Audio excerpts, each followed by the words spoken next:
결정적인 투자로 이어가도록 하겠습니다. 저희는 오늘 두 개의 회사를 좀 볼 건데요. LG이노텍, 증권사에서 목표가를 무려 30% 넘게 올렸습니다. 그리고 삼성전자, 오늘 미국에 20조 원 규모의 반도체 투자를 결정했다는 소식이 나왔음에도 불구하고 주가는 좀 지지부진한데요. 결정적 투자에서 그에 대한 해답을 찾아보겠습니다. 인베스트 자문의 인성익 고문 나오셨습니다. 어서 오십시오. 안녕하세요. 네, LG이노텍이 지금 시총이 6조 원 정도인데 적정하게 올라가려면 10조 원까지 올라가야 한다라면서 증권사에서 목표가를 30% 넘게 올렸습니다. 이것 때문에 오늘 LG이노텍의 주가가 상승 탄력을 받고 있다라고 저희는 좀 해석을 하는데 고문님께서는 어떠십니까?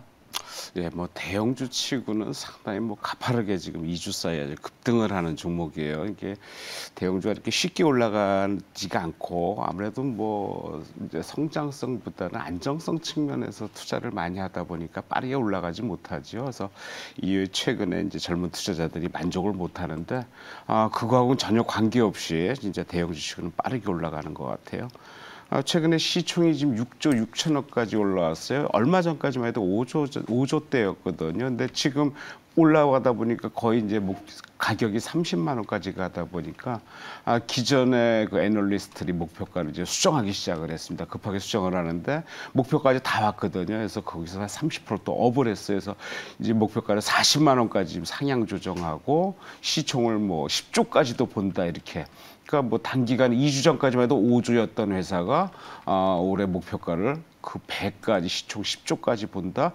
쉽지 않은 일인데 왜 이렇게 이 회사가 갑자기 좋아지는 걸까에 대한 의문이 많이 생기는 것 같아요. 아무래도 실적인 것 같아요. 뭐 여러 가지 그 내용들이 결과적으로는 실적으로 연결되기 때문에 실적이 좋아지면은 어떤 내용 업황은 다 좋아지는 걸로 이제 우리가 가름을 하는데 지금 실적 자체가 올해 4분기 실적 예상이 나오는데 창사에 대해 지금 최대라 그러죠. 분기 실적이 무려 지금 4,200억까지 나오로 예상을 하고 있어요. 작년 분기 실적이 6,800억이었는데 지금 4분기만 4,200억, 상사일에 이제 4천억 이상을 찍은 게 최초거든요. 그래서 그게 지금 많이 흥분돼 있는데 이게 온기로 따진다면 거의 한 1조 3천억까지도 가능하지 않겠느냐라는 거예요. 그렇다면 작년 대비해서 한 80% 이상, 85%까지도 영업이익이 올라가는 부분이다. 그렇다면 주가에 이런 영향을 받아서 바로 반영되고 애널리스트 목표가가 올라가는 게 아닌가 그렇게 판단이 됩니다. 실적이 얼마나 좋아지나요? 저희가 실적 전망과 관련해서 구체적으로 알아야 할 내용이 있을까요? 실적 뭐 좀 말씀드렸지만 실적이 지금 거의 뭐 온기로 따진다면 전년 동기에 대비해서는 85%까지 지금 좋아지는 쪽으로 4분기만 따진다면은 전분기에 대비해서 40% 이상 지금 좋아지는 쪽으로 나오거든요. 실적이 이렇게 큰 회사가 갑자기 좋아지는 게 쉽지가 않기 때문에 거기에 거는 기대가 상당히 많은데 아무래도 이 회사의 어떤 그 신규 애플리케이션 시장에 대한 어떤 그 성장성 그다음에 기대감 이런 것들이 실적에 지금 반영되지 않나 해서 수요 확장이 아마 내년을 넘어서 2023년까지도 진행될 것으로 지금 예상되기 때문에 실적은 4분기에 피크를 치는 게 아니라 그 이후 내년에서는 그 이상 가능성도 있지 않겠나라는 기대감을 좀 많이 갖는 것 같습니다. 예상을 뛰어넘는 실적이 나올 수 있을 것이다라는 말씀이신데 특히 최근에 LG이노텍이 각광을 받았던 게 애플에서 애플차를 만들면 거기에 들어가는 카메라 모듈은 LG이노텍에서 공급할 거라는 기대감들이었습니다. 앞으로 LG이노텍을 둘러싼 이런 새로운 수주 혹은 관련한 주가 모멘텀 관련해서 어떤 것에 주목을 하고 계시는지 궁금합니다. 애플카에 대한 모멘텀도 충분히 지금 주가에 반영돼 있었고요. 네. 또 이게 올라갔기 때문에 그런 걸 영향을 충분히 받았다 생각이 되는데 최근에 그 광고를 보면은 아이폰인가요? 거기서 이제 그 카메라 하나 가지고 거의 뭐 영화를 찍는 수준의 광고를 최근에 보실 수 있을 거예요.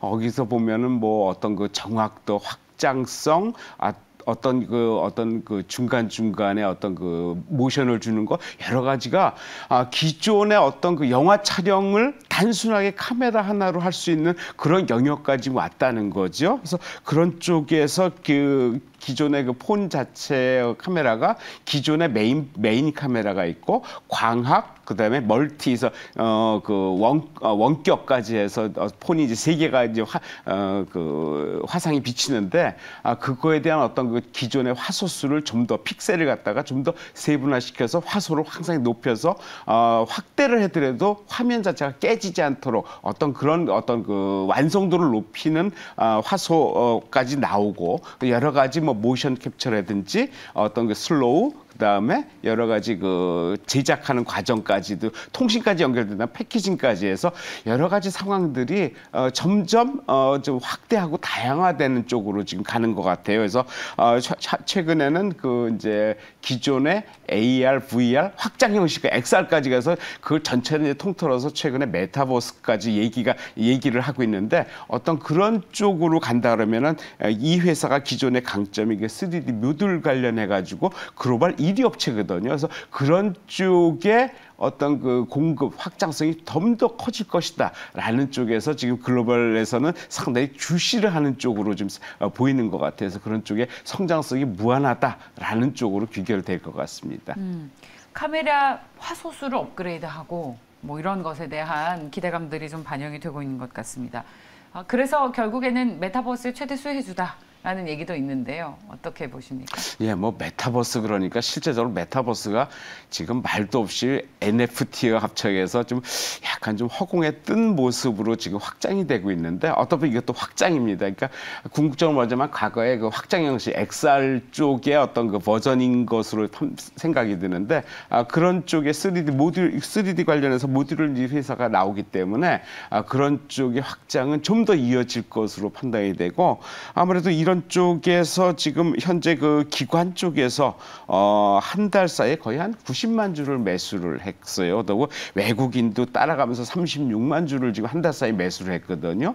매수한 기관의 매수 그다음에 그 이어지면서 외국인이 따라가고 이제 향후에는 이제 개인이 또 따라갈 겁니다. 근데 최근에 보면은 아직 거래량이 안 터진 거 봐서는 현재로서는 어떤 상승 가능성을 좀 더 열고 봐야 되지 않나 이렇게 생각이 듭니다. 자, 그렇다면 LG이노텍의 목표가를 증권사에서 38만 원까지 제시를 한 바 있는데 어떨까요? 저희 투자자분들 관심 있는 분들은 지금 매수해도 괜찮겠습니까? 투자 의견을 고모님께서는 어떻게 가지고 계십니까? 지금 거의 단기적으로 지금 11월 11일인가요부터 올랐거든요. 그러니까 거의 2주도 안 된 사이에 지금 35% 이상이 올랐어요. 상당히 부담스럽습니다. 그러니까 이 개별 종목도 아니고 어떤 대형주 쪽에서 시총이 거의 6조가 넘어가는 회사가 이렇게 빠르게 올라가는 거에 좀 부담스럽긴 한데 최근에 전체적으로 주가 움직이는 보면은 그냥 가는 쪽으로 몰고 가는 경향이 사실 있죠. 그러니까 과거하고는 상당히 다른 적정 주가를 어느 정도 가서 어느 정도 빠져서 플랫폼이 형성되고 눌림이 형성되면은 다시 재차 반등한다. N자형 반등. 그러니까 강한 종목들의 대표적인 어떤 그 모양 패턴인데 최근에 그런 형성도 안 보이고 숨쉴 틈도 없이 올라가는 경향이 많거든요. 그렇다면 따라가는 게 맞지 않나 생각이 되는데 좀 전에 말씀드렸듯이 거래가 아직 크게 터지지 않았어요. 오늘 거래량이 아마 어제 거래량 거의 이제 수준까지 올 것 같아요. 오전 거래량이 좀 오후 거래량 만약에 주가가 올라간다면 상당히 터질 텐데 오늘 좀 터질 수도 있겠는데 일단 거래량이 수반되지 않고 아직 적정 수준에서 지금 거래되면서 주가가 올라간다는 건 상승 가능성을 좀 더 열고 봐야 되겠다 생각이 드는데 개인적으로는 좀 아무래도 오늘 거래가 터져서 올라간다 그러면 내일쯤 조정을 받는 쪽에서 매수하면 어떨까 생각이 됩니다. 제 매수 추천가는 한 27만 5천 원까지 갔는데 거기까지 올지는 조금 의문이고 한 28만 원 선 오늘 가격 형성된 저점 시초가거든요. 거기까지 한번 떨어지면은 매수의 가능성이 좀 더 커지겠다 생각되고 목표가는 애널리스트 40만 원까지 가지만은 신고가기 때문에 현재가 대비해서 10% 업된 부분, 그러니까 30만 원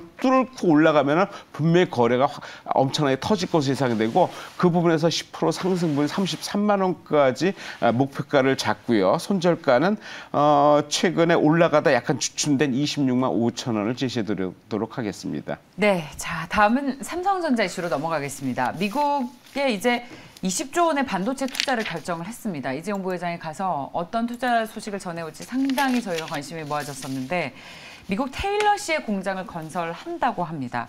어떤 제품이 테일러시에서 생산이 되게 되는지 궁금한데요. 예, 뭐 파운더리입니다. 네. 파운더리 최근 파운더리가 상당히 부족 사태 TSMC에서 이제 공급량을 못 맞추다 보니까 그러니까 이게 이제 결과적으로 코로나와 관계되거든요. 코로나가 오면서 수요가 죽어들 것이다라고 생각하는데 거꾸로 엄청 늘어났기 때문에 그걸 못 맞추다 보니까 자동차가 제때 못 나오고 파운더리에서 제대로 공급을 못 해준 게 파운더리 업체들이 이게 1년 전 거를 미리 예측을 하면서 공장 운영을 하기 때문에 이게 쉽게 증설을 하고 그럴 상황이 못 되거든요. 그게 이제 내년까지도 이어진다는 얘기 나오는데 최근 이제 이재용 회장이 미국 가면서 진짜 오너가 있어야 뭔가 결정이 된다는 걸 이제 실감나게 보여주는 그런 모양새를 만들었는데 아무래도 그 텍사스 쪽에 테일러시죠. 그러니까 기존에 오스틴 공장이 있었어요. 거기하고 거리가 얼마 차이 안 나요. 뭐 직선거리 25km밖에 안 되는 바로 옆이라고 보면 되는 거죠.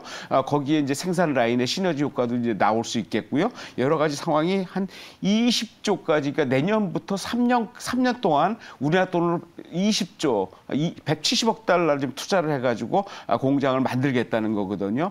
최근에 미국과 중국과 지금 싸이 벌어지면서 보호무역주의, 그러니까 어떤 그 지적 재산에 대한 보호무역이 다시 돌아가고 있어요. 특히 반도체 쪽에 좀 얘기가 많이 나오고 있거든요. 그래서 미국이나 뭐 이렇게 유럽, 일본 같은 것도 지금 공장 자체를 외국에 짓는 걸 좀 꺼려하는데 우리 같은 경우 삼성전자 대표 삼성전자 같은 경우 그거하고 관계가 없이 지금 과감하게 나가고 있거든요. 그래서 그런 중국하고 약간 문제점은 있지만은 지금 미국 시장에 새로운 어떤 판로를 개척하고 어떤 새로운 그 기존의 메모리에서 시스템 쪽으로 그러니까 파운더리 쪽으로 지금 확장하기 때문에 그거에 대한 성장 가능성도 더 크게 열고 본다 이런 쪽으로 본다면 상당히 가능성이 있지 않나 생각이 됩니다. 그래서 그런 쪽에 기존의 뭐 AI라든지 5G에서 6G로 넘어가는 부분, 근데 메타버스 관련해서 엄청나게 수요가 예상되는 그 반도체 부분 여러 가지가 현재 이 회사에 나쁠 건 전혀 없다라는 쪽으로 움직인다라면은 상당히 가능성을 봐야 되겠지 않겠나 생각이 듭니다. 삼성전자가 이렇게 미국의 반도체 투자를 결정하고 나면 우리나라 파운드리 업체로도 매기가 이동을 해서 주식시장에서도 상승 탄력을 받을 것이라는 기대감이 자연스럽게 생기지 않습니까? 그런데 오히려 재료 소멸인가요? 오늘 파운드리 관련 주식들이 일제히 그것도 시장 대비해서 좀 낙폭이 상대적으로 큰 것으로 판단이 됩니다. 삼성전자도 탄력을 받지 못하고 있고 이 상황을 어떻게 우리는 해석하면 좋겠습니까? 아무래도 좀 미국 시장하고 연계해서 봐야 되는데 그 종목별로 이제 그쪽 관련주들의 좀 하락이 좀 연계된다고 생각이 되는데 재료는 이미 나는데 이미 이런 삼성전자 같은 경우에 어떤 그 투자나 이런 거 향후에 기대되는 어떤 투자 이런 것들은 솔직히 어떻게 보면은 모양새는 만들어졌는데 이미 전에부터 얘기는 나왔었거든요. 그러니까 그런 쪽에서 얘기가 나왔다 뉴스거리로 터지니까 아침에 조금 올라가다 다시 소멸하는데 오늘 저 조정폭이 생각보다 이렇게 이 정도면은 어제 그제 오르는 거에 비해서는 크지 않다. 그리고 거래량이 그렇게 뭐 폭발적으로 는다기보다는 적정 거래수에서 움직인다고 봤다면은 사람들이 차익 매물 수준에서 나오는 걸 흡수하는 정도이지 않겠나 생각이 됩니다. 이게 본격적으로 기관이나 최근에 이제 기관 외국인들이 이제 매수를 계속 하고 있는데 거기서 매매한 크게 내놓는 게 아니라면 크게 걱정할 필요는 없다. 좋은 재료인데 왜 빠지느냐 이런 것보다는 좋은 재료가 미리 선반영됐고 오늘 그 뉴스에 약간의 조정을 보이는 거다. 그러면 그거 관련돼서 이제 반도체 부품이나 이런 것들이 같이 빠지는데 거기도 최근에 한 2, 3일 올랐거든요. 오늘은 5G 쪽으로 이제 매기가 좀 옮겨가는 양상이 있는데 어떤 그 섹터가 움직이면서 시장을 형성하는 그런 과정이라면은 크게 염려할 건 아니다라는 쪽에서 계속 관심을 보여야 되는데 아무래도 삼성전자의 그 상승세는 종합주가에서 연계되기 때문에 관심을 계속 가질 수밖에 없고 기존의 움직임 자체가 지금 더디고 우리 주가도 자체 더디기 때문에 그런 쪽에서 연기해서 보는 게 맞겠다 생각이 듭니다. 네, 잘 들었습니다. 자, 결정적 투자 오늘 인베스트 자문의 인성희 고문과 함께했습니다. 말씀 잘 들었습니다. 네, 고맙습니다.